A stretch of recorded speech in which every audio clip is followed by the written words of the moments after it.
आज देश के जाने माने पत्रकार कमाल खान, एक संजीदा पत्रकार, शब्दों पे बेजोड़ पकड़, शेरो शायरी के साथ गंभीर बात भी कह जाना, उनका आज डेथ हुआ है। अम्बेडकरनामा की ओर से, सभी साथियों की ओर से आदरांजलि। आज खास मुलाकात में फिर एक बार पुनः जयप्रकाश जी हैं और आप सब जानते हैं वरिष्ठ पत्रकार हैं इलाहाबाद से। थोड़ा-सा अगर जयप्रकाश जी कमाल के बारे में जानते हो तो वो भी बात करेंगे और साथ-साथ आज मकर संक्रांति है और अखिलेश यादव की एक बड़ी प्रेस कॉन्फ्रेंस क्या कहेंगे सभा हुई है, उसमें लंबे-लंबे भाषण हुए हैं स्वामी प्रसाद मौर्य के और तमाम लोगों के, उसपे भी चर्चा करेंगे। इसके अलावा और भी बहुत कुछ बारीकियां उत्तर प्रदेश इतिहास तमाम से जुड़े हुए हैं। सर स्वागत है अम्बेडकरनामा में। जी नमस्कार। नमस्कार सर। देखिए सर, आज की सुबह सुबह ही ये खबर आई कि कमाल खान साहब नहीं रहे, उनको हार्ट जी अटैक हो गया। जी खान साहब खुशकिस्मत थे कि उनको बहुत लंबे समय तक एनडीटीवी में कार्य करने का मौका मिला। जी अगर यही कमाल खान साहब आज तक या किसी और अन्य चैनल में जो गोदी मीडिया के नाम से इस समय परिभाषित किया जाता है या मशहूर है उसमें होते, तो हो सकता है कि कमाल खान साहब को भी पेशेगत समझौते करने पड़ते। वो जी खुशकिस्मत थे कि उन्हें एनडीटीवी में काम करने का मौका मिला, जहां कमोबेश और जगह से ज्यादा स्वतंत्रता है, आप अपनी बात निष्पक्षता के साथ और स्वतंत्रता के साथ रख सकें। बाकी मेरा कार्य क्षेत्र सदैव से इलाहाबाद रहा है और कमाल खान साहब का लखनऊ रहा है, तो कभी ऐसे ही इलाहाबाद कवरेज के दौरान उनसे मुलाकात हो गई हो सरेराह चलते चलते। बाकी हमारा उनसे कोई व्यक्तिगत साबका कभी भी नहीं रहा, क्योंकि मैं इलाहाबाद में था, वो लखनऊ में थे। थोड़ा हमने जो है वो पत्रकारिता की यूनियन बाजी की थी, आईएफडब्ल्यूजे में थे, फिर एनयूजे में थे, फिर आईएफडब्ल्यूजे में थे, लेकिन कमाल खान साहब जो है वो यूनियन वगैरह से निष्क्रिय रहते थे, इसलिए हमारा उनसे कोई व्यक्तिगत संपर्क नहीं रहा। बाकी तो जो उन्होंने रिपोर्टिंग की वो पूरे देश ने देखा और उसी के हिसाब से उनके प्रति लोगों के मन में श्रद्धा है, मान मर्यादा है। कमाल खान साहब के नाम से कोई कंट्रोवर्सी भी नहीं हुई, इसलिए वो इस सब मामले में जो है वो क्या कहते हैं एक प्रकार से अविवादास्पद रहे। तो इसके अलावा मुझे कमाल खान साहब के बारे में कोई विशेष जो है मतलब व्यक्तिगत जानकारी नहीं है। ठीक है सर, हम सब की ओर से कमाल खान साहब को आदरांजलि और जी जी बात आगे जी बढ़ाते हैं। मान लिया जाए कि ये एपिसोड उन्हीं को डेडिकेटेड है आज का एपिसोड। जी और जितनी संजीदगी से वो बात करते थे मैं तो उनको सुनता था। अब आप जर्नलिस्ट के नजरिए से आपने देखा होगा, मैं एज ऑडियंस मैंने उनको सुना है और बहुत ही संजीदा व्यक्ति थे। सर आज एक प्रेस वार्ता हुई है जी और उसमें स्वामी प्रसाद मौर्य साहब ने बहुत ही तीखे तेवर में जो है उन्होंने बीजेपी पे हमला बोला है। बोले कि एकदम निपटा देंगे, धूल में मिटा देंगे, हिंद महासागर में भाजपा को ले जाने की तैयारी की बात कर रहे हैं। अखिलेश यादव बहुत ही मतलब बहुत ही सीधे लफ्जों में गार्डन लैंग्वेज में उन्होंने अपना वक्तव्य दिया है। शायद योगी साहब गोरखपुर चले गए हैं तो अखिलेश जी कह रहे थे कि गोरखपुर बहुत पहले चले गए, हम लोग तो सोच रहे थे 11 को जाएंगे, तो कटाक्ष भी था और तमाम बातें थी। कैसे देखा जाए सर? अब तो बहुत मामला रोज जो है न्यूज खाली सपा का ही बन रहा है। देखिए सर, अब जो हल्ला बोल के आ रहा है तो हवा तो उसी की बनेगी ना। 2017 में इसी तरह ही होगी जी, मतलब बीजेपी की हवा बन रही थी। 2014 में इसी तरह जो है मोदी मोदी मोदी मोदी करने वाले हजारों नौजवान उनके जो है सभाओं में जुटते थे, क्योंकि उनको 2 लाख का रोजगार, 2 करोड़ लोगों का रोजगार मिलने का मामला था। अब अखिलेश जी आ रहे हैं तो समाजवादी पार्टी के जो पुराने लोग हैं, जो समाजवादी पार्टी की सरकारों को जानते रहे हैं और शुरू से जब बीजेपी आ जाती है वो जिस तरह के कार्यक्रम करती है, उसके बाद फिर समाजवादी पार्टी ही ढोल ताशे के साथ ज्यादातर आती रही है। अब जैसे राजनाथ सिंह के समय में इतना ज्यादा नकल हुआ पर रोक लगी, मतलब हाई स्कूल इंटर में। अगली बार जो सरकार आई उसने एकदम सब खुली छूट दे दी। फिर जब बीजेपी की सरकार आई तो उसने नकल के बारे में कुछ सोचा ही नहीं, क्योंकि जान गई किससे जो है वो युवा और लड़के जो है वो क्या कहते हैं, जो टीनेजर्स हैं और युवा हैं, उनसे उनमें काफी आक्रोश पैदा हो जाता है। क्यों? क्योंकि आपका एजुकेशन सिस्टम, अब हम मतलब बहुत बात बढ़ती जाएगी। तो कुल मिला के ये है कि योगी ये जो है आ रहे हैं, ऐसा जो है एकदम जनता के बीच से लग रहा है कि आ रहे हैं। बाकी लोग डिफेंसिव हैं और ये लोग जो है बहुत ही मतलब हर्षोल्लास के साथ आ रहे हैं। ऑफेंसिव तो खैर नहीं है। अब जहां तक स्वामी प्रसाद मौर्य का जो है वो जहर उगलने की बात है, स्वामी प्रसाद जी बीएसपी में थे, बीएसपी के बाद वो बीजेपी में आ गए, बीजेपी के बाद अब वो सपा में आ गए, और उनको लगातार जो है बसपा से लेके भाजपा तक उनको जो है लगातार जो है वो पद लोलुप एक प्रकार से बता रहे हैं कि वो अपने बेटे और बेटी के लिए परेशान है। बेटी तो सांसद भी बीजेपी में बन गई, लेकिन बेटा नहीं कुछ बन पाया, तो बेटे के टिकट के लिए परेशान है और इसलिए वो शामिल हो रहे हैं। तो अब उनको भी अपने दूसरे दल में शामिल होने के लिए जस्टिफाई करना है, तो जस्टिफाई करने के लिए तो उनको अधिक से अधिक जहर उगलना पड़ेगा, ताकि वो जो उनके ऊपर लांछन लगा हुआ है वो दब जाए। लेकिन वो पैरेलल है कि वो अपने बेटे और बेटी के लिए ही जो है बहुत ज्यादा चिंतित है। तो इसलिए अब इस बारे में बात नहीं किया जाए तो अच्छा है। अच्छा, चलिए, नहीं, उन्होंने एक बात कही है कि योगी कह रहे हैं 80 बनाम 20, तो इन्होंने कहा 85 बनाम 15, तो ये आंकड़ों का जो खेल चल रहा है। नहीं, अगर ये तो देखिए 85 बनाम 15 का खेल तो बहुत पुराना है, और ये तो मैंने आपको कल भी परसों भी बताया था कि लोहिया जी ने 100 में जी, जी, 60 को कहा था, तो उसमें दलित तो पहले से ही थे। जी, दलित तो 60 से अलग थे, तो कुल मिला के 60 और 25 मिला दीजिए तो 85 हो गया। तो हो गया, हाँ। 15% तो सवर्ण है ना।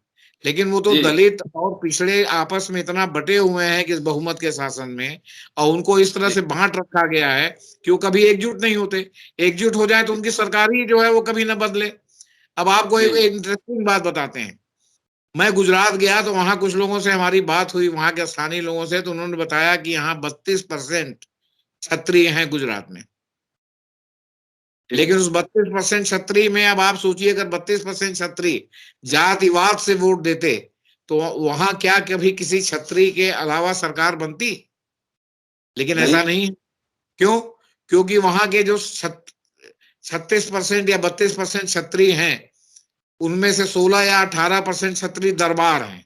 दरबार माने सामंती हैं, जमींदार हैं। और 16% क्षत्रिय ऐसे हैं जिनको दरबार अपने से 2M दर्जे का मानते हैं। उनके यहाँ रोटी और बेटी का आपस में कोई संबंध नहीं है। इसी तरह मध्य प्रदेश में भी दो तरह के क्षत्रिय हैं, एक सामंती और जमींदार हैं, और एक जो दूसरे हैं उनको सामंती और जमींदार जो है अपने में मानते नहीं है। उनके यहाँ रोटी बेटी का संबंध पहले तो बिल्कुल नहीं था, लेकिन मध्य प्रदेश में तो थोड़ा बहुत यह है कि बेटी देते नहीं है, बेटी ले ले रहे हैं। लेकिन गुजरात में तो अभी ऐसा नहीं है। जी, तो इस तरह जो आपस में, अगर आप ओबीसी हैं तो ओबीसी होने के बाद आपको जो है, अब मान लिया आप दलित ही हैं थोड़ी देर के लिए, आप दलित में जितने वर्ग हैं सब एक दूसरे को नेता मानते हैं आपस में। हर आदमी में नहीं, ये है कि हम ज्यादा श्रेष्ठ हैं, वो हमसे कम अश्रेष्ठ है। ब्राह्मणवाद हर जगह घुसा हुआ है।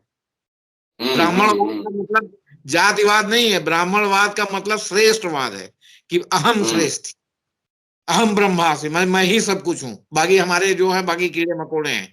ये जहां दलित में है, यहाँ ये जहां ओबीसी में है, इवन कि ब्राह्मणों में स्वयं है। कानिकुब्ज कहते हैं हम हुँ, श्रेष्ठ हैं, सरयूपारी कहते हैं हम श्रेष्ठ हैं, बाकी तो जो और ब्राह्मण है, सनाटे वगैरह, इनको तो ये ब्राह्मण ही नहीं मानते आपसे बता। तो हुँ, कहने का मतलब है कि वो जो श्रेष्ठता का भाव है, जिसको आप आधुनिक शब्दों में फासिज्म कहते हैं, आप ही दो भाई हो तो आप ज्यादा सक्सेसफुल हैं, तो आप अपने छोटे भाई के बच्चों से अपने बच्चों को अलग रखें, उनका रहन सहन अलग रखें, उनका कपड़ा लत्ता अलग रखें, और हर बात में उनको एहसास दिलाते रहें कि हम तुमसे ज्यादा श्रेष्ठ हैं। तो ये श्रेष्ठता का जो भाव है ना, ये तो चारों तरफ जी, सर्वव्यापी है। ये तो मनुष्य का जो है, हमको लगता है कि पैदाइशी जो है वो है, क्या कहते हैं, ये बीमारी है कि हम श्रेष्ठ हैं, बाकी लोग अश्रेष्ठ हैं। और वो श्रेष्ठता का भाव घर से भी शुरू होता है, बाहर भी होता है, समाज में भी होता है, जहां आप काम करते हैं वहां भी होता है कि हम श्रेष्ठ हैं, दूसरा अश्रेष्ठ है। तो ये जो श्रेष्ठता का भाव है, इसकी वजह से लोग एक नहीं हो पाते। अब वो मान लीजिए कि थोड़ी देर के लिए यादव हैं तो कहते हैं कि हम श्रेष्ठ हैं, कुर्मी हैं तो उनको कहते हैं कि हम तुमसे क्यों कम हैं, क्योंकि दोनों ही हुँ, मूल रूप से कृषक और पशुपालक जातियां हैं। मुराई कहते हैं मतलब कुशवाहा कि हम किससे कम हैं, सब्जी में तो हम तुम लोगों से आगे हैं, हम तो कैश क्रॉप बोते हैं, तुम लोग तो गेहूं चावल बोने में ही परेशान रहते हो। तो अब इस श्रेष्ठता के भाव से किसको आप श्रेष्ठ मानेंगे और किसको अश्रेष्ठ मानेंगे, इसलिए बहुत डिवाइड है। क्षत्रियों में डिवाइड है, जो जिनको कमजोर क्षत्रिय लोग मानते हैं उनके घर खाना नहीं खाते, और भात खाना यहाँ जो है भारतीय संस्कृति में सबसे महत्वपूर्ण है कि किसके साथ आप भात खाते हैं। तो भात नहीं खाएंगे उसके साथ तो कच्चा खाना, तो इसका मतलब है कि वो आपसे, आप उसको अश्रेष्ठ मानते हैं। तो यहाँ ये जो इस बात का फायदा दूसरे लोग उठाते हैं। अब ये जी पहली बार ऐसा उत्तर प्रदेश में लग रहा है कि इस तरह जो है जमावड़ा हो रहा है, लेकिन अभी भी दलित अलग है भाई। दलित अभी भी मायावती का तो वोट बैंक है ही है ना। अब जी चंद्रशेखर जी रावण के भी आने की बात हो रही है इनके साथ, वो आएंगे तो पश्चिमी उत्तर प्रदेश में और फर्क पड़ेगा जी अगर अखिलेश के साथ चंद्रशेखर रावण आते हैं। तो इस तरह जो है वो जो काफी चीजें जो एक साथ हो गई हैं, तो इसमें एक परसेप्शन ये जनता के बीच में बन रहा है कि 85 बनाम 15, मतलब 85 में अधिकांश लोग एक तरफ हैं और 15 में लोग एक तरफ हैं, और उसमें भी डिवाइड है। अब जैसे मैंने बलिया का ही आपको बताया कि बलिया में जितने मूर्धन्य ठाकुर नेता हैं उसमें से मैक्सिमम जो बीजेपी में थे वो सब सपा में आ गए हैं। अब इसको क्या कहेंगे, सपा को तो आप कह रहे हैं कि बैकवर्डों की पार्टी है, तो उसमें ठाकुर लोग क्या कर रहे हैं। आरएसएस उसमें के क्या नाम वाला है। आरएसएस बैकग्राउंड के नाम इकबाल सिंह आ गए हैं बलिया में, राम आशीष राय जयंत चौधरी के साथ आ गए हैं, और समझौता अखिलेश से जिस तरह है तो हो सकता है राम आशीष राय जो है वो सभा के सिंबल पर जयंत चौधरी की ओर से चुनाव लड़े। वो तो भूमिहार है राम आशीष राय, जी वो भी जी आरएसएस के बैकग्राउंड के हैं। तो इसलिए ये जो मतलब जिधर अच्छा ये लोग इस बात को प्रोजेक्ट, देखिए 2 दिन से एक नैरेटिव चल रहा है, और पत्रकार होने के नाते मेरे भी कान में आया जी कि मोदी जी और शाह जी के क्या कहते हैं इशारे पर जो है बैकवर्ड छोड़ के भाग रहे हैं। अब इसमें 2 संदेश है, एक संदेश ये है कि मोदी जी बैकवर्ड हैं तो बैकवर्डों की उत्तर प्रदेश में योगी जी उपेक्षा कर रहे थे इसलिए भाग रहे हैं। आप हमको बताइए कि बिना आरएसएस के मर्जी के कोई आदमी बीजेपी में शामिल हो सकता है, नंबर 1। नंबर 2, बिना आला कमान की संस्तुति के क्या योगी जी की हैसियत है कि किसी को बीजेपी में शामिल कर लें। बिना आला कमान के नाम का जो है वो क्या कहते हैं सूची को जो है जब तक जो है क्या कहते हैं वो अनुमति नहीं दी जाती तब तक कोई मंत्री, कोई उप मुख्यमंत्री किसी स्टेट में बन सकता है। तो इसमें योगी जी कहाँ है, ये तो सब कुछ जो है मोदी जी के जो है मतलब उससे जो है, और आला कमान, अगर मोदी जी और अमित शाह हैं तो आला कमान के इशारे पे सब हो रहा है। तो अब आला कमान के इशारे पर हो रहा है, तो जो लोग बैकवर्ड छोड़ के भाग रहे हैं वो मतलब कहीं ना कहीं ये अपनी कमी को छिपाने के लिए दूसरे पर मरने की कोशिश बीजेपी में अभी भी जारी है, कि जो भगदड़ मच रही है वो योगी की वजह से मच रही है, मोदी जी की वजह से नहीं मच रही। और कहीं ना कहीं मोदी जी और अमित शाह का इशारा है। बात तो ये है कि वो अपनी इज्जत बचा रहे हैं इस तरह का नैरेटिव फैला करके कि हमारा दोष नहीं है, सब दोष जो है योगी का है। इसके अलावा एक बात समझ लीजिए, आपने देखा होगा कि 2014 में जब केंद्र में सरकार मोदी जी की बनी थी तो उन्होंने एक फरमान जारी कर दिया था कि कोई भी मंत्री चाहे जितना वरिष्ठ हो अपना पीएस नहीं रख सकता, मतलब अपना पर्सनल सेक्रेटरी नहीं रख सकता। वो सरकार जिसको देगी, पीएमओ जिसको कहेगा उसी को उसे पर्सनल सेक्रेटरी रखना पड़ेगा। याद है कि नहीं आपको? क्यों? हम्म। तो उनको था कि पर्सनल सेक्रेटरी के माध्यम से बेईमानी होती है, चोरी होती है, पैसा वसूली होती है, तो सब लोग हम वो रहेंगे, मतलब सब बेईमान है उनके अलावा। उत्तर प्रदेश में कल्याण सिंह थे, उन्होंने भी यही कर रखा था। उन्होंने जितने मंत्री उत्तर प्रदेश में बीजेपी के थे सबको पैदल कर रखा था, और केवल एक उनको निर्देश था कि आप कोई भी एप्लीकेशन आपके सामने आए तो आप लिखिए कि वर्क टू रूल, मतलब नियमानुसार कार्रवाई की जाए। इस देश में इस तरह व्यवस्था पर जो है वो व्यवहारवाद हावी है कि यहाँ नियम के अनुसार काम, वर्क टू रूल आंदोलन माना जाता है, मतलब हर चीज में अड़ंगा अटकाना। वर्क टू रूल का मतलब होता है हर चीज में अड़ंगा अटकाना। तो अब इस तरह जो है लोगों को उन्होंने ताले में बंद कर रखा था, ताले में बंद कर रखा था। अगला चुनाव वो हार गए। राजनाथ सिंह के समय में थोड़ी स्वतंत्रता थी, लेकिन उसके बाद आज मायावती है, मायावती के जी के समय में भी मायावती के अलावा बाकी मंत्रियों को नियमानुसार काम करने के अलावा कुछ लिखने का आदेश ही नहीं था। उन्होंने तो यहां तक प्रतिबंध लगा रखा था कि इलाहाबाद में अगर 8 एमएलए हैं या 12 एमएलए हैं तो 12 एमएलए में जितने भी उनके अपने एमएलए हैं अपने क्षेत्र के अलावा, अगर कोई 12 का एमएलए है, अगर कोई 16 का एमएलए है तो 16 या 12 के अलावा वो चिट्ठी भी नहीं लिखेगा किसी दूसरे क्षेत्र के बारे में, मैंने मंत्री हो जाए तो भी नहीं लिखेगा, अगर है तो सिर्फ अपने क्षेत्र के बारे में जो भी चिट्ठी लिखना हो लिखे। इतना जो है उन्होंने अंकुश लगा रखा था। तो आप ये बताइए, लोकतंत्र में इतना अंकुश कोई मानता है? आपने इंग्लैंड से जो है लिया है कि हमारी जो है वो रहेगी, क्या कहते हैं, इंग्लैंड के आधार पर आपने अपनी व्यवस्था बनाई है, या अमेरिका की आप नकल करने की कोशिश करते हैं? अमेरिका में वोटिंग के समय नफीब जारी होता है, इधर के लोग उधर वोट करते हैं, उधर के लोग उधर वोट करते हैं, अपनी विचारधारा से वोट करते हैं कि जो उनको सही लगता है उसके आधार पर वोट करते हैं। ये नहीं करते कि डेमोक्रेटिक पार्टी की सरकार है तो डेमोक्रेटिक पार्टी के प्रेसिडेंट जो भी प्रस्ताव लाए वो मान लें, रिपब्लिकन की सरकार है तो जो भी प्रस्ताव वो मान लें, उसके ऊपर स्वस्थ बहस करते हैं, वो पास भी होता है, फेल भी होता है। यहाँ की तरह तो वो है नहीं कि बंधुआ मजदूर बना रखा है आपने सांसदों को और विधायकों को, जिनका अपना कोई विचार ही नहीं है, क्योंकि वो विचार हो भी तो व्यक्त नहीं कर सकते, व्यक्त करेंगे तो दल बदल कानून के तहत आप उनको सभापति के पास और विधानसभा के स्पीकर के पास और विधान परिषद के स्पीकर के पास आप दे देंगे कि साहब ये तो दल बदल कर रहे हैं, इनके हमने इनसे कहा था कि कब बोलना, अब ये जब बोल रहे हैं। ये सब स्थिति। रट्टू तोता नेता मतलब एमएलए एमपी बनना मतलब अध्यक्ष के इशारे पे तोता बनना है। तोता बनना, अपनी पार्टी में तोता बनना, और नहीं अगर आपका स्वतंत्र विचार है तो आपका विचार चलेगा नहीं। और मंत्री हैं तो नियमानुसार काम करने का आदेश देने के अलावा, ये आदेश अखिलेश जी की सरकार में नहीं था, मुलायम सिंह की सरकार में नहीं था, ये लोग डेमोक्रेट हैं, कांग्रेस की सरकार में इवन नहीं था, ये लोग डेमोक्रेट हैं। लेकिन जो लोग डेमोक्रेट नहीं है, जहां शुद्ध रूप से जो है वो डिक्टेटरशिप है अघोषित, वहां ये है कि हम ईमानदार हैं या हम बेईमान हैं, जो भी हैं हम हैं, बाकी कोई कुछ नहीं। बाकी लोग लिखेंगे नियमानुसार काम करें, नियमानुसार कार्रवाई करें, सर और राजनीति पे दो उनके सवाल। पसंद का पीएस, उनके पसंद का पीएस तक नहीं उनको आपसे बता।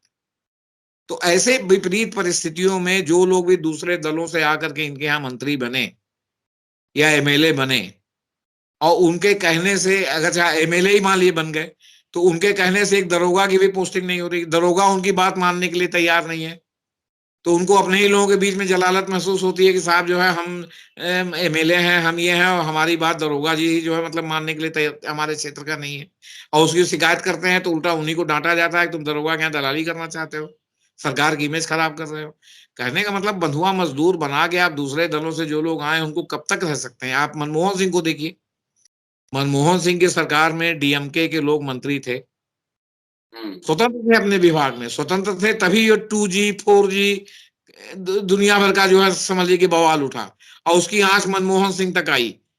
जबकि कोई आदमी भी अगर आप पूरे देश भर में पूछेंगे तो मनमोहन सिंह की इस तरह की इमेज है कि लोग कहेंगे कि नहीं वो तो बहुत ईमानदार आदमी है, लेकिन आई आज की नहीं आई। उनसे ईडी ने, सीबीआई ने पूछा कि नहीं पूछा 2G घोटाले के बारे में, 4G घोटाले के बारे में, या वो आपके कॉमनवेल्थ घोटाले के बारे में, लेकिन काम करने की स्वतंत्रता थी, तभी तो लोगों को सो कॉल्ड घोटाला करने का मौका मिला। अगर वो काम करने की स्वतंत्रता नहीं होती, सब पीएमओ से ही आता, तो वो लोग क्या कर लेते हैं? कागज के मंत्री बन के रहते कि नहीं? आप बताइए उनको। तो डेमोक्रेसी में कागज के मंत्री बनेंगे, दूसरे दल के लोग आएंगे आपके यहाँ, तो चाहे वो शामिल हो और चाहे वो जो है आपके गठबंधन में शामिल हो, तो क्या वो कागज के मंत्री बनेंगे? तीसरी बात, आपने जितने भी दूसरे दल से लोग आए थे उनको अगर आपने मंत्री बनाया तो उनको विभाग ऐसा सूखा प्रदेश टाइप का दे दिया कि वहां वो कुछ कर ही नहीं सकते थे। आज की डेट में चुनाव इतना महंगा हो गया है कि किसी को भी चुनाव लड़ने के लिए फंड की जरूरत है, अगर फंड नहीं रहेगा तो चुनाव नहीं लड़ सकता। तो जब किसी का काम करेगा तो उसको फंड मिलेगा, नहीं कहां से फंड मिलेगा उसको? ऐसा थोड़ी कि सब पार्टी चुनाव लड़ाती है, कुछ तो आपको अपने पास से भी खर्च करना पड़ता है। इतना महंगा चुनाव हो गया है कि जो ईमानदार से ईमानदार है वो बेईमानी करने के लिए बाध्य हो गए। आप उसमें सुधार नहीं करेंगे। आप चुनाव को सस्ता इसलिए नहीं बनाएंगे क्योंकि जो महंगा चुनाव लड़ सकता है वही चुनाव लड़ेगा। मैंने कामनर आदमी जो है, इवन कि आप अगर सोचते हो या आपने एक बार चुनाव लड़ा भी, जैसा कि आपने पिछली बार बताया, आपको खुद आपको अनुभव होगा कि आपने जो भी चुनाव लड़ा उसमें पैसे की महत्व कितनी भूमिका थी, या पैसे की भूमिका थी कि नहीं थी। आज की डेट में कोई कार्यकर्ता अगर आपके चुनाव प्रचार में जाता है तो उसको जो है वो भोजन, पानी, दारू कुछ जेब में रोज चाहिए, नहीं तो आपको कार्यकर्ता नहीं मिलेंगे चुनाव में आज की डेट में प्रचार करने के लिए। ये हकीकत है। और उसमें आप जो है वो जो सहयोग से आए हैं उनको आप जो है आपने बिल्कुल ऐसा मंत्रालय दे दिया, ऊपर से आपने हेडमास्टर अपना वो सचिव तक नहीं बदल सकते, सचिव बना दिया, उसका पीएस भी अपना आदमी दे दिया। अब वो क्या करेगा आप बताइए सर? वो कितने दिन तक आपको ढोएगा सिर्फ इसलिए कि हम एक ऑर्नामेंटल लाल बत्ती मिली हो या हम मंत्री हैं? वो कितने दिन तक ढोएगा? हम इसमें किसी की ईमानदारी पे वो सवाल नहीं उठा रहे, हम ये व्यवस्था पर सवाल उठा रहे हैं कि जो व्यवस्था ये है, अगर जेपी सिंह भी वहां है तो जेपी सिंह भी जो है इस समय महात्मा गांधी या लाल बहादुर शास्त्री या उस तरह के सीधे सादे सरल लोग की तरह जो है काम नहीं कर सकते, लोग करने ही नहीं देंगे, हम बाहर हो जाएंगे उससे, आप सिस्टम से बाहर हो जाएंगे। सिस्टम ने जो है मतलब क्या कहते हैं ऐसी व्यवस्था बना रखी है कि आप जो है वो बिना जो है क्या कहते हैं कुछ दाहिने बाएं किए आप जो है सरवाइव नहीं कर सकते, और उसको सुधारने के लिए कोई कदम नहीं उठाना चाहता। कामनर आदमी चुनाव लड़े, इसके लिए मोदी जी बहुत कामनर की बात करते हैं, आम आदमी की बात करते हैं। इन्होंने अभी तक क्या चुनाव सुधार किया कि कामनर आदमी चुनाव लड़े? आप बताइए हमको, कोई लड़ सकता है कामनर आदमी चुनाव? कामनर लड़ ही नहीं सकता, क्योंकि वो अगर लड़ेगा तो या तो मुंह के बल गिरेगा या भाई कोई एक्स्ट्रा ऑर्डिनरी हो, तो एक्सेप्शन सब जगह है। सर, दो सवाल और इस सेगमेंट में। आज अखिलेश यादव ने कहा है कि समाजवादी और अम्बेडकरवादी जी, दोनों मिल गए तो हम 400 सीट तक जीत लेंगे। तो ये उन्होंने गलत नहीं कहा। जब भी अच्छा। 85 बनाम 15 की अगर लड़ाई हो जाएगी और 15 में से भी लोग कुछ 85 के साथ रहेंगे, हाँ हाँ तो 400 सीट कौन सी मुश्किल बात है? जी और इस 85% और 15% में मुस्लिम और अदर जो है वो जो आपके क्या कहते हैं वो कम्युनिटी है वो भी शामिल है, जो अदर धार्मिक समुदाय अल्पसंख्यक समुदाय हैं। तो 85 और 15 में, और 15 में से भी लोग उनके साथ अगर मिल जाएंगे तो क्या जी होगा आप बताइए? आप जनता जी पार्टी के जी समय क्या हुआ था? खाता खुला था उत्तर प्रदेश में क्या जनता पार्टी के अलावा किसी का? तो ये तो होता जी। ही है। आप तो सवाल इस बात का है कि लेकिन ये मिल जाए तो ना। ओ हाँ हाँ हाँ हाँ, यहाँ तो भाई तमाम कह तो रहे हैं कि 2 दिन से ये जो है नैरेटिव चलाया जा रहा है, पत्रकारों के कान में डाला जा रहा है कि जो है वो क्या कहते हैं ये जो लोग जा रहे हैं ये शाह और मोदी के आशीर्वाद से जा रहे हैं, माने इशारे पे जा रहे हैं ताकि योगी डाउन हो। अब ये जो पत्रकार हैं ये पूछने के लिए तैयार नहीं कि भैया वो शामिल तो आपकी वजह से हुए थे, हाँ तो मंत्री तो आपकी वजह से बने थे, नहीं मंत्री बने तो आपकी वजह से नहीं बने थे। आपने जिनकी लिस्ट दी वो मंत्री बने, जिनको नहीं दी नहीं बने। आपने कह दिया कि इनको पैदल विभाग दो, क्योंकि विभाग तक का बंटवारा जो है हाई कमान के जो है डायरेक्शन पर होता है। जी इनको इसको कौन सा विभाग मिलेगा? जब हाई कमान अप्रूव करता है तब होता है। तो क्यों नहीं पीडब्ल्यूडी दे दिया था स्वामी प्रसाद मौर्य को? आपने केशव हम्म प्रसाद मौर्य को तो चुप रहने के लिए पीडब्ल्यूडी दे दिया था, महेंद्र सिंह को सिंचाई विभाग दे दिया था, परिवहन किसी को दे दिया था आपने, इसी तरह आपने क्या कहते हैं आबकारी किसी को दे दिया था, जो खूब मालदार विभाग है। आपने स्वामी प्रसाद मौर्य को क्यों नहीं परिवहन आबकारी या पीडब्ल्यूडी विभाग दिया था या सिंचाई विभाग दिया था? वो तो वरिष्ठ मंत्री थे बहन जी की सरकार में। हम्म। आपने उनको श्रम मंत्रालय जैसा थका हुआ मंत्रालय क्यों दिया था, जहां काम करने के लिए हम्म। कुछ है ही नहीं? तो बात एक यहाँ ये है एक ना। जी जी एक सवाल और जो है, मैं रेजिग्नेशन सबका पढ़ रहा था, करीब 4-5 रेजिग्नेशन मैंने पढ़ा, और भाषा और कंटेंट के आधार पर एक ही लैंग्वेज सब में लिखा हुआ है। दलित, पिछड़े, अल्पसंख्यक, नौजवान, बेरोजगार, ये 5 वर्ड सब रेजिग्नेशन में।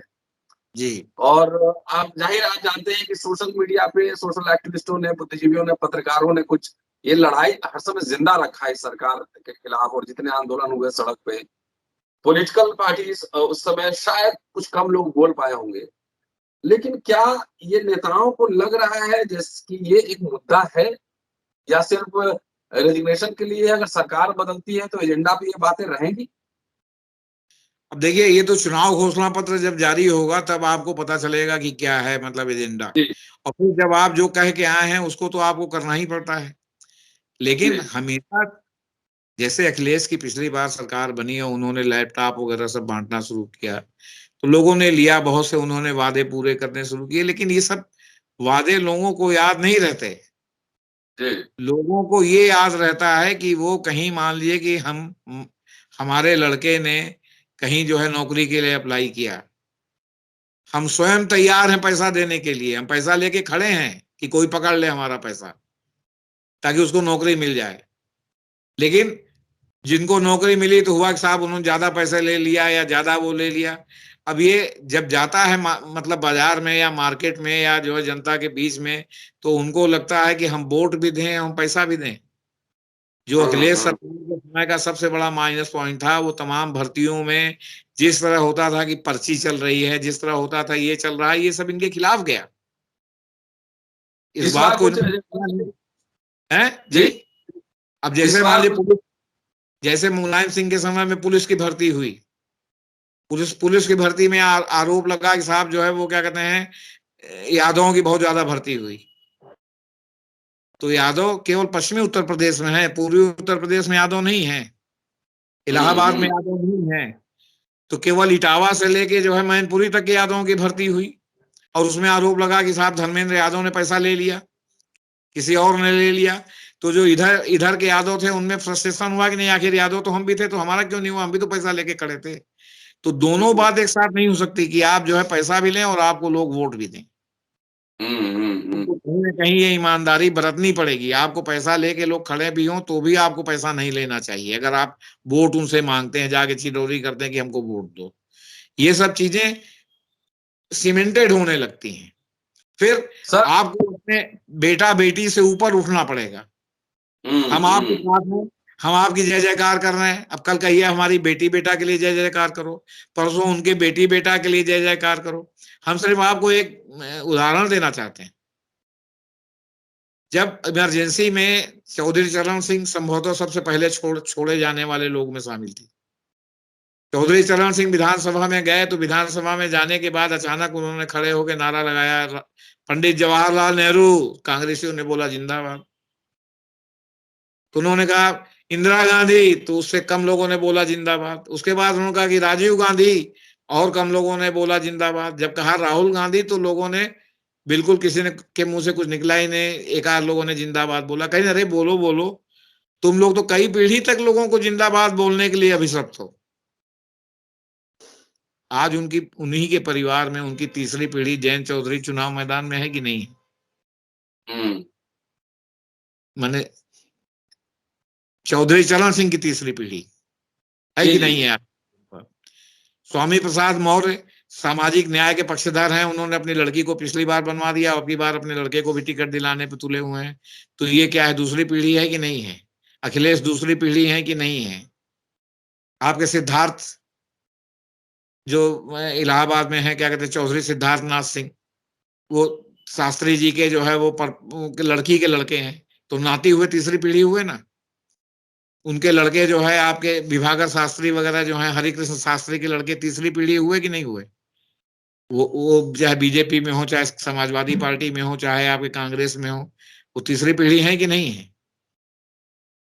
तो आप ये बताइए। अच्छा, और सिस्टम इन्होंने इस तरह कर दिया कि उनके अलावा कोई चुनाव लड़ नहीं सकता, क्योंकि उनके पास तिकड़म है, उनके पास पैसा है, उनके पास जो है मतलब जुगाड़ है चुनाव लड़ने का। अपनी अपनी जातियों के वो आइकन है कि क्या कहते हैं, मतलब वो सलाका पुरुष है अपनी जाति के। तो कामनर आदमी कहाँ कामनर लाला कोई सोच सकता है कि हम चुनाव लड़ेंगे? कामनर छत्री कोई सोच सकता है कि हम चुनाव लड़ेंगे? अगर चुनाव लड़ेगा तो मुंह के बल गिरेगा, लौट आएगा जमानत जब्त करा के, की तरह घूमेगा, उसके बाद जमानत जब्त करा के लौट आएगा। कोई कामनर दलित है वो चुनाव लड़ सकता है? कोई कामनर भी आपका क्या कहते हैं पिछड़े वर्ग के, क्या उनमें संभावनाएं नहीं है? लेकिन संभावनाएं हो और उसके बाद पैसा ना हो तो आप कैसे चुनाव लड़ेंगे? सिस्टम ऐसा कर दिया गया है। हाँ, उसमें सर वही पूछ रहे थे कि जो लोग लिख रहा है त्याग पत्र में, तो वही वो 5 क्या साल क्या करेगा? अच्छा, सिद्धांत नहीं बघारेगा तो कैसे करेगा कि हम अपने स्वार्थ के कारण छोड़ रहे हैं, हमारे लड़के को टिकट नहीं मिल रहा है इसलिए हम छोड़ रहे हैं? हम पूछ रहे हैं, आप बताइए। और आप अगर में। इतने असंतुष्ट थे तो आप साल भर जब मंत्री थे तो आपको नहीं पता चला कि जो है मतलब क्या कहते हैं, ये इस तरह जो है इन्होंने दम घोंट रखा है आपका। अब यहाँ अगर सिद्धांत की आप बात करेंगे तो मैं इसके बिल्कुल सहमत नहीं हूँ, इस सिद्धांत बघार में। अरे तब आप स्वार्थ में लिए उसमें गए थे, अब आप स्वार्थ के लिए फिर इसमें आ गए। और फिर अगर आप चुनाव जीतेंगे, मंत्री बनेंगे, तो फिर अपने आप पता चल जाएगा कि आप कितना सामाजिक न्याय करने के लिए आए हैं कि आप अपना व्यक्तिगत बहुत भाई जो लाभ लेने के लिए आए हैं। सवाल वही मेरा दूसरे पार्ट का सवाल था कि ये तो सब कुछ अब सोशल मीडिया के जमाने में सब कुछ याद रखा जाता है। सब कुछ जी सोशल मीडिया पे अवेलेबल रहता है। 5 साल जी पहले स्थिति वैसी नहीं थी, लेकिन अब बहुत बदली है स्थिति। जी हम लोग मोबाइल में बात कर रहे हैं, लोग हज़ारों लोग सुन रहे हैं, तो स्थिति अब बदली है ना, तो सब कुछ याद रखा जाएगा कि आपने नहीं, ये लिखा था, बताइए। देखिए याद तो जिस समय हम चुप थे तब भी रखा जा रहा था, क्योंकि अब हाँ, जब हम रिकॉर्ड और इतनी सब आधुनिक सब सुविधाएं हो गई हैं कि जो आपने कल कहा था वो आज लोगों के पास है कि जी, कल आपने क्या कहा था, आज आप क्या कह रहे हैं, कल आप क्या कहेंगे। अब ये सब बात छिपती नहीं है। दूसरी जी, जी, बात ये है कि पुराने जमाने की बात अलग है, जब आज की डेट में उसका डिस्टार्टेड वर्जन जो है लोगों के सामने रखा जा रहा है। जी, क्यों? क्योंकि ना लोगों के पास उतनी समझ है, ना लोगों के पास उतना जो है पढ़ने का वो है, ना उतना उनके पास उपलब्ध मटेरियल है कि जिससे वो पढ़ें और समझें कि इतिहास का डिस्टार्टेड वर्जन रखा जा रहा है। आप पूरे राजपूताने में चले जाइए, नए सिरे से वहाँ जो है किताबें लिखी जा रही हैं कि महाराणा प्रताप हल्दी घाटी का युद्ध नहीं हारे थे। नए तरह का जो है वो दावा किया जा रहा है कि जो है वो राजपूत राजाओं ने अपनी जो है लड़कियों की शादी जो है मुगल परिवारों में नहीं की थी। नए तरह का लिखा जा रहा है। तो अब आप सवाल इस बात का है कि ये केवल राजपूताने की बात नहीं है, ये हम सामान्य बात कर रहे हैं, डिस्टार्टेड वर्जन। जैसे सावरकर को जो है इस समय जो है सबसे बड़ा जो है महिमा मंडित किया जा रहा है, आपके नाथूराम गोडसे को बहुत महिमा मंडित किया जा रहा है। एक समय था कि नाथूराम गोडसे का नाम लेने में भी लोग डरते थे। तो सवाल इस बात का है कि बदले परिस्थितियों में आप संदर्भ बदल के कुछ भी कह दीजिए, आप शहीद बन जाइए। जी। गए गए थे साइकिल चोरी में, स्वतंत्रता सेनानी का पेंशन ले रहे हैं, तो क्या करेंगे आप इसका?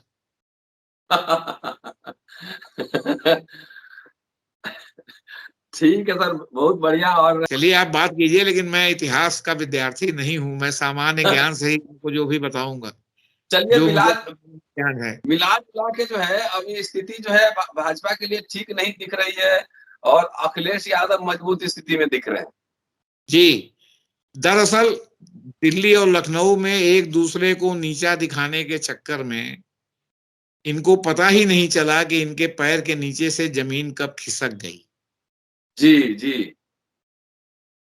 पिछले आप देखेंगे कि जून महीने से ही जो है वो योगी को या यूपी सरकार को केंद्र सरकार डिस्टेबलाइज करने में लगी है, क्योंकि बंगाल की हार से दीवार पर लिखी इबारत की तरह स्पष्ट हो गया कि अगर जो है वो क्या कहते हैं योगी जी को जो ये आपके मोदी जी को चुनौती उत्पन्न हो रही है, और संघ में कहीं ना कहीं भी विचारधारा चल रही, सब तो संघी है ना, ऐसा थोड़ी है कि जी, उनको आपस में नहीं पता चलता। संघ में कहीं ना कहीं चल रहा है कि देर सवेर मोदी जी का रिप्लेसमेंट ढूंढना पड़ेगा।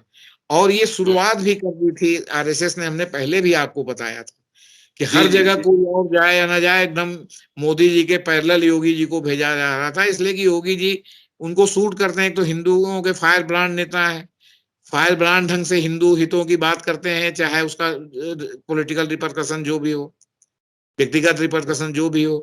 दूसरा जो है उनकी उम्र 49 साल है। अब मोदी जी 70 साल के हो गए 2028 के चुनाव में, ये 2024 के बाद 2029 का जो चुनाव होगा उसमें मोदी जी कितने साल के हो जाएंगे आप बताइए? मार्गदर्शक मंडल में जाएंगे। तो फिर तो बात ये तो उस सेकेंड लाइन चाहिए कि नहीं चाहिए, उन्होंने सेकेंड लाइन को उभरने नहीं दिया। इसी तरह राजनाथ सिंह की भी उम्र ज्यादा हो जाएगी, गडकरी की उम्र भी ज्यादा हो जाएगी, तो कोई एक सेकेंड लाइन का आदमी चाहिए ना, जो मतलब क्या कहते हैं आगे जाके स्थापित होके बीजेपी को आगे बढ़ाए। आज की डेट में जी, तो किसी प्रदेश में कोई नेता दिखाई नहीं पड़ रहा है जिसमें ये क्षमता हो कि वो आगे बढ़ाए। सांगठनिक क्षमता भी नहीं है, व्यक्तिगत क्षमता भी नहीं है, उसकी कोई मास अपील भी नहीं है। इनकी कम से कम हिंदुओं में हिंदुओं वाली अपील तो है ना, जो उस तरह जी, के उग्रता से सोचते हैं। तो ये जी, मामला कहीं से ये जो है उसको उनको डाउन में लग करने में लग गए, वो उनको नीचा दिखा रहे हैं, वो उनको नीचा दिखा रहे हैं।